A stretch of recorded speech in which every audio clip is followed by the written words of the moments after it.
Olá pessoal, tudo bom? Sou o professor Nelson Adria.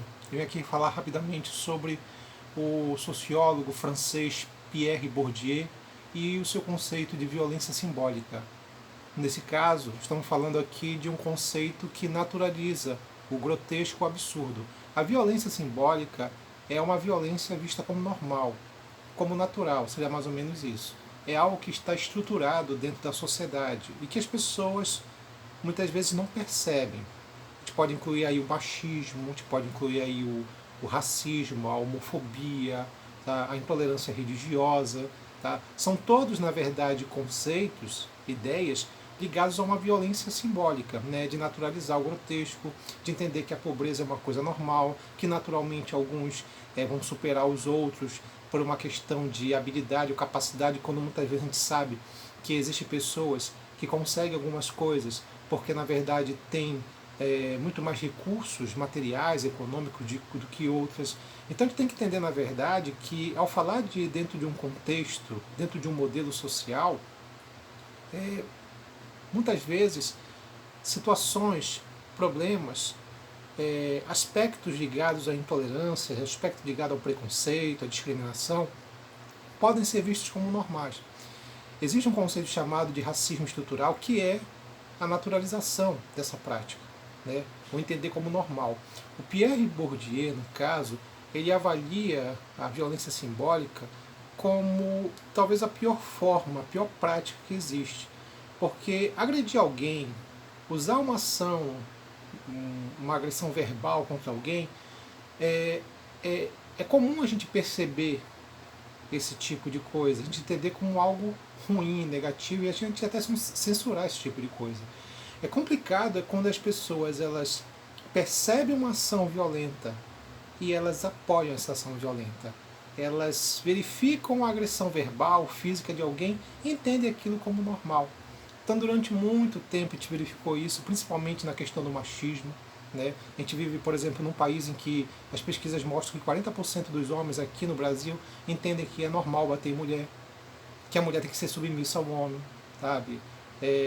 Então tem umas coisas muito estranhas que ainda se desenvolvem, né? Que é dentro de um modelo ainda patriarcal, antigo, conservador, lá do período colonial, e que se estabelece. Como também o próprio racismo em si, que o nosso racismo aqui ele não é direto, ele não é na cara, ele é um racismo que ele é mais escondido, as pessoas não se declaram racistas aqui, ninguém é racista, numa sociedade extremamente racista, ninguém se considera racista, tá? Porque não é uma coisa evidente na cara, né? Então é muito mais difícil de detectar. E é isso que no caso o Pierre Bourdieu ele analisa.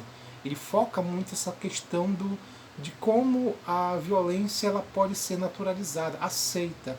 Ele fala inclusive no caso, por exemplo, do machismo, especificamente do machismo, do patriarcalismo. Né? Um modelo milenar que existe o que, aproximadamente 8 mil anos, e que entende que a mulher é inferior ao homem, o homem é o pátria familiar, é o chefe da família, é o centro de tudo. Tá? E ele destaca essa questão da naturalização, de entender a mulher dessa forma. E até uma coisa muito curiosa que ele destaca, ele menciona duas situações. Primeiro que o preconceito contra a mulher existe em muitas situações porque a própria mulher aceita isso. Como é o caso de mulheres machistas, conservadoras, extremamente autoritárias. Né? Então, ele destaca que em algumas situações quando a mulher é censurada, quando ela é criticada, existe a crítica da própria mulher em cima daquela que faz algo diferente. Então ele menciona que o machismo ele acaba tendo uma ação muito forte sobre a mulher porque muitas mulheres colaboram para esse tipo de prática. E ele também vai falar também que, assim como a mulher, também o homem acaba sendo vítima do machismo, do machismo, do patriarcalismo. É claro, ele diz que com certeza a mulher é muito mais vítima. Esse é um modelo milenar, antigo, em que a mulher sempre passou por um processo de opressão muito grande. A mulher é a maior vítima, mas o homem também é. E é meio curioso que ele destaca isso, que ele diz que isso acontece em decorrência justamente da exigência que a sociedade patriarcal impõe sobre o homem. De que o homem ele tem que estar sempre predisposto sexualmente, de que o homem ele tem que ser o provedor da casa, de que o homem ele tem que ser o machão, o forte, o poderoso, não pode ter medo de nada, de barata, nem de rato, de coisa alguma, não pode demonstrar fraqueza, aquela coisa que existia muito nas antigas gerações, de que homem não chora, que a gente ouve muito por aí, esse tipo de coisa. Tá? Aquela coisa de que o homem tem que ter um pênis grande para dar prazer para a mulher. Né? A ideia, a ideia, por exemplo, do tamanho ligado à ideia de qualidade, por isso que você tem aquela coisa assim de tudo ligado, por exemplo, a questões, a ideia de qualidade numa sociedade machista, patriarcal como a nossa, tem que ser alguma coisa ligada a grande. Né? Então aquela coisa, por exemplo, do Titanic, olha o nome, titânico, poderoso, o maior transatlântico da história, né? Poderoso, titânico, forte, na primeira viagem afundou. Adiantou alguma coisa do tamanho? Não adiantou. Então aquela coisa de que tamanho não é documento, mas que na nossa sociedade sempre se criou essa ideia, né, de tudo ligado à força, ao poder.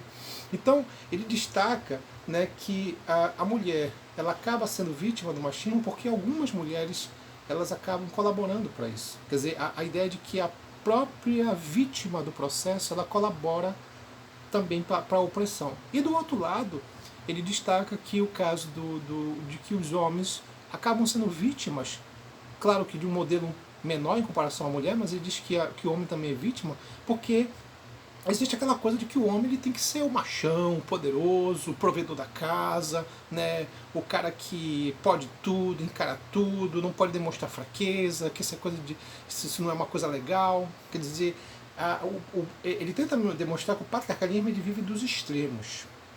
E esse extremo é uma forma de violência absurda, que se desenvolve, que é muito real, que é muito comum, tá? E que essa violência simbólica ela ainda se estabelece, ainda é muito forte. E que, se a gente falar, por exemplo, da violência contra a mulher, é só você verificar que os dados mostram que a mulher ela acaba sendo agredida não é na rua, é dentro da casa, por pessoas que deveriam defendê-la, mas que fazem um processo inverso. E que muitas vezes argumentam como algo normal, né? A defesa da honra, entre várias outras coisas. Então, a violência simbólica, ela acaba nos assombrando, porque ela demonstra o quanto a nossa sociedade é muito irracional, por considerar normal coisas absurdas e covardes. É isso, gente. Um abraço. Até mais.